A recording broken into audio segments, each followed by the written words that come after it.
పునర్విభజన చట్టంలో ఉంది, మనకు పవర్ వస్తుంది, వాళ్ళ డబ్బుతో కడతామంటున్నారు, పవర్ సప్లై చేస్తామంటున్నారు, రామగుండం మైన్ ఏరియాలో ఉంది. ఇంత కష్టపడి ఇక్కడ యాదాద్రిలో కట్టాల్సిన అవసరం ఏముంది అధ్యక్ష? కొన్ని వేల కోట్లు ప్రజాధనము వృధాగా ప్రజల సొమ్ము పోయి వినియోగదారుల మీద మన విద్యుత్ సంస్థలని నష్టాలు పోయి డోల్ డ్రమ్స్లో పడిపోతుంటే మాకు బాధ అనిపించదా అధ్యక్ష? చెప్పడం ధర్మం కదా అధ్యక్ష? మీ ద్వారా తెలంగాణ ప్రజలు కూడా ఒకసారి ఆలోచించాలి. ఆనాడు ఉన్న ముఖ్యమంత్రి ఏమనుకున్నాడో, ఈ రాష్ట్రానికి నేను రాజుని, నా తర్వాత నా కొడుకు, ఒక మోనార్కీ లాగా ఫీల్ అయిపోయిండు. ఎవరు మాట్లాడేది లేదు, నా నిర్ణయం ఫైనల్, మేము ఎవరి మీద డిపెండ్ కాము, మేము భారతదేశంలో అంతర్భాగం కాదు, ఇది తెలంగాణ రాజ్యానికి నేను రాజును అనే ఫీలింగ్లో నిర్ణయాలు తీసుకుండు. నిజంగానే అధ్యక్ష, ఈ నిర్ణయం అయితే ఈ యాదాద్రి పవర్ ప్లాంట్ నిర్ణయం, కాళేశ్వరం ప్రాజెక్టు నిజం మాత్రం 100% ఆయన ఆలోచన ప్రకారం నడిచింది తప్పితే, ఆయన లేకుంటే ఈరోజు సభలో వేరే వాళ్ళు మాట్లాడతామంటే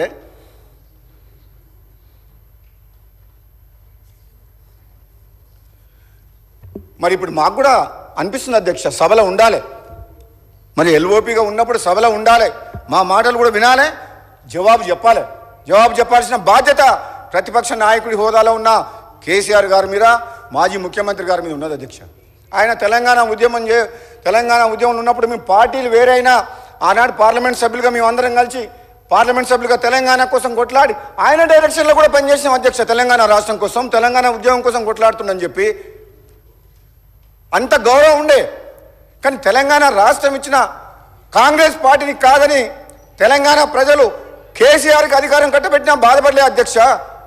కానీ ఈ 10 ఏళ్ల పాలనలో ఒక అహంకారపూరితంగా నిర్ణయాలు తీసుకొని బాధ్యతారహితంగా నిర్ణయాలు తీసుకోవడం వల్ల రాష్ట్రం అప్పుల పాలై ప్రజలు కష్టాలు పడుతుంటే ఈరోజు జీతాలు ఇవ్వలేని పరిస్థితి, డబ్బులు ఇవ్వలేని పరిస్థితి. రాష్ట్రంలో టెండర్లు వేస్తే ఒక కాంట్రాక్టర్ కూడా రోడ్ వర్క్ టెండర్ ఏమంటే కూడా నేను వెయ్యను అంటుండు, బిల్లులు రాక 2-3 ఏళ్ళు అయిందని. అంటే వ్యవస్థ మొత్తం కూలిపోయింది అధ్యక్ష. అటువంటి రాష్ట్రం, ఒక మిగులు బడ్జెట్తో ఉన్న రాష్ట్రాన్ని ఒక కాంట్రాక్టర్ లేడు, ఒక డిపార్ట్మెంట్ లేదు, ఏ డిపార్ట్మెంట్లో వేల కోట్ల రూపాయలు బాకీలు ఉన్నాయి. వాళ్ళందరికీ ఏం చెప్పాలి అధ్యక్ష? ఎట్లా నడిపించారు అధ్యక్ష వాళ్ళు ప్రభుత్వాన్ని 10 ఏళ్ల పాటు? ఒక ఫ్యామిలీ రూల్ లాగా వాళ్ళకొక్కరికే పవరు. ఆనాడు ప్రభుత్వంలో ఉన్నప్పుడు మంత్రులు, ఎంపీలే కాక ఐఏఎస్ ఆఫీసర్లతోటి కాలు మొక్కించిన చరిత్ర ఇదా ప్రజాస్వామ్యం అంటే? ఇందుకోసమైనా తెలంగాణ వచ్చింది అధ్యక్ష? ఐఏఎస్ ఆఫీసర్లు కాలు మొక్కుతారా అధ్యక్ష? ఆఫీసర్లతో కాలు మొక్కించుకుంటారా? బ్యూరోక్రాట్స్తో కాలు మొక్కించుకున్న చరిత్ర ఎంత బాధాకరం అంటే నిజంగా అమరవీరుల ఆత్మ క్షోభిస్తుండొచ్చు అధ్యక్ష. ఇది కాదు తెలంగాణ అధ్యక్ష. మేము కోరుకున్న తెలంగాణ, ప్రజలు కోరుకున్న తెలంగాణ ఇది కాదు. కాంగ్రెస్ పార్టీ తెలంగాణ వీళ్ళ కోసం ఇవ్వలేదు. ఈ తెలంగాణ ప్రజల బతుకులు బాగుపడాలని చెప్పి, ఈ పవర్ సెక్టర్లో రైతులు కానీ ఎవరు కానీ అన్యాయానికి గురి కావద్దని చెప్పి తెలంగాణ రాష్ట్ర మధ్యం ఇచ్చింది అధ్యక్ష. అధ్యక్ష, ఇంకో నిర్వాహకం గురించి చెప్తుంది అధ్యక్ష. ఛత్తీస్గఢ్ గవర్నమెంట్ అయిపోయింది అధ్యక్ష 15 నిమిషాలు.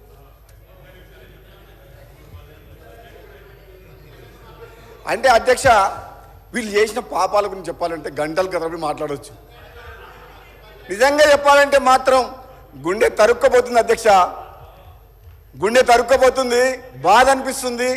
ఆవేదనతోటి బాధతోటి మాట్లాడుతున్న మాటలే తప్పితే వాళ్ళని నిందించాలని, వాళ్ళని విమర్శించాలన్న ఏమాత్రం ఆలోచన, ఉద్దేశం లేదు అధ్యక్ష. ఎంతసేపు రాజకీయ ప్రయోజనాల కోసం వాళ్ళు తీసుకున్న నిర్ణయాలు, అధికారంలోకి ఎట్లా రావాలి, అధికారం ఎట్లా నిలబెట్టుకోవాలి, మళ్ళీ అధికారంలోకి ఎట్లా రావాలి, రాజకీయ ప్రయోజనాలు దృష్టిలో పెట్టుకొని నిర్ణయాలు తీసుకుంటే నిజంగా రైతుల మీద ప్రేమ ఉందని వీళ్ళు అంటారు అధ్యక్ష. రైతు ప్రభుత్వం అంటారు అధ్యక్ష. రైతుల కోసం మీటర్లు పెట్టకుండా కొట్లాడినమంటారు అధ్యక్ష. అధ్యక్ష, 10 ఏళ్ల పాటు మీ నియోజకవర్గంలో కూడా అధ్యక్ష ఒక మాట, ఇప్పటికి కూడా తెలంగాణ గ్రామాల్లో, మన గ్రామాల్లో ఇళ్ల మీద కరెంటు వైర్లు ఉన్నాయా అధ్యక్ష? షిఫ్టింగ్ చేయమని ప్రతి ఊర్లో అడుగుతారు. లైన్ షిఫ్ట్ చేసిరా అధ్యక్ష? ప్రతి పల్లెటూరులో లైన్లు షిఫ్టింగ్ చేసిండ్రా? 10 ఏళ్ల పాలనలో తెలంగాణలో మరి కనీసం ఊర్లల్లో ఇండ్ల మీదకి వెళ్ళిపోయే కరెంటు లైన్ కూడా షిఫ్టింగ్ చేయలేదు అధ్యక్ష.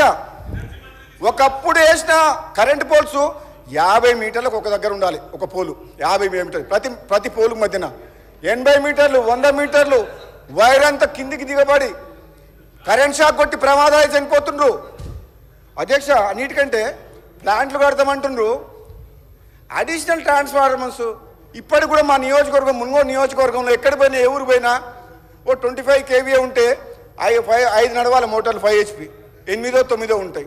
ఓ 100 kVA ఉంటే 20 నడవాలి, 25-30 ఉంటాయి. అడిషనల్ ట్రాన్స్ఫార్మర్లు ఇవ్వలేని దుస్థితి గత 10 ఏళ్లలో. ఫోన్ లైన్ షిఫ్ట్ చేయలే ఇండ్ల మీదకి వెళ్ళి, అడిషనల్ పోల్స్ ఇచ్చి కరెంటు కూడా సక్రమంగా రైతులకు కరెంటు సరఫరా చేయలే. అన్ని ప్రమాదాలు ఎక్కడ పోయినా ఊళ్ళలో. అది అడుగుతలేరు అధ్యక్ష, మీకు తెలియదు అధ్యక్ష, ఇక్కడ ఉన్న సభ్యులందరికీ తెలుసు వాళ్ళ నియోజకవర్గాల్లో డే టు డే ప్రాబ్లమ్స్. అధ్యక్ష, ప్రజలు కోరుకునేది, రైతులు కోరుకునేది, గృహ వినియోగదారులు కోరుకునేది కరెంటు కావాలి, నాణ్యమైన కరెంటు కావాలి, సేఫ్ కరెంటు కావాలి. అంటే సేఫ్గా కరెంటు కావాలనుకుంటున్నారు. ఇంటి మీదకి ఎక్కితే వైర్లు లాగుతాయి, పిల్లలు పైకి ఎక్కితే భయపడతారు తల్లిదండ్రులు. పొలాల దగ్గరికి పోతే షాక్. మా సొంతం చిన్నాన అల్లుడు అధ్యక్ష, సొంతం చిన్నాన అల్లుడు గుడ్డి మల్కాపురంలో ఆదిరెడ్డి అని మా సిస్టర్ హస్బెండ్ షాక్ కొట్టి చనిపోయిండు. నేను ఎమ్మెల్యేగా ఉన్నప్పుడు దిక్కు లేదు, ఆయన డెడ్ బాడీ పడి ఉంటే నేను పోయేంత వరకు కూడా అధికారులు ఆనాడు 2019లో. అంటే ఎంత నిర్లక్ష్యపూరితంగా గత ప్రభుత్వం రైతులకు ఇస్తున్నామంటారు కరెంటు. ఎక్కడ 24 గంటలు. మా సోదరుడు వెంకటరెడ్డి గారు స్వయాన సబ్స్టేషన్ పోయి లాగ్ బుక్ ఓపెన్ చేసి 14 గంటలు అనేది ప్రూవ్ చేసింది సార్ అధ్యక్ష వెంకటరెడ్డి గారు. వీళ్ళు ఎప్పుడు చెప్పినా కానీ మేము 24 hours కరెంటు 24 గంటలు ఇచ్చినామని చెప్పి 10 ఏళ్ల పాటు చెప్పుకున్నారు. కానీ మీరు 24 గంటలు ఇవ్వలేదన్న విషయం మీకు తెలుసు. అది స్వయంగా సోదరుడు వెంకటరెడ్డి గారు ప్రూవ్ చేసిండు కూడా సబ్స్టేషన్ పోయి. అధ్యక్ష, వీళ్ళు చేసిన ఇంకొక నిర్వాహకం ఏంటంటే, మరి మాజీ మంత్రివర్యులు మన జగదీశ్వర్ రెడ్డి గారు ఒక్కడే ఊరు మా జిల్లాలో. పాపం ఆయన ఒక్కడే బాధ అనిపిస్తుంది, ఒక్కడే అధ్యక్ష. ఆయన అంతకుముందుకేమో 12 మంది ఉండే, 12 పోయి ఒక్కడే అయిపోయింది పాపం. ఎమ్మడే ఎవరు లేరు. అంతకుముందుకున్న మా ఎమ్మెల్యేలు కూడా తీసుకుపోయినరు.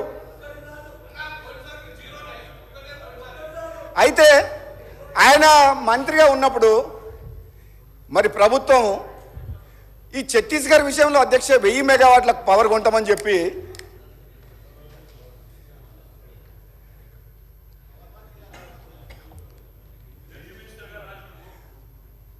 అప్పుడు 1000 మెగావాట్లు కొంటామని చెప్పి తక్కువ ధరకు అగ్రిమెంట్ చేసుకున్నారు అధ్యక్ష.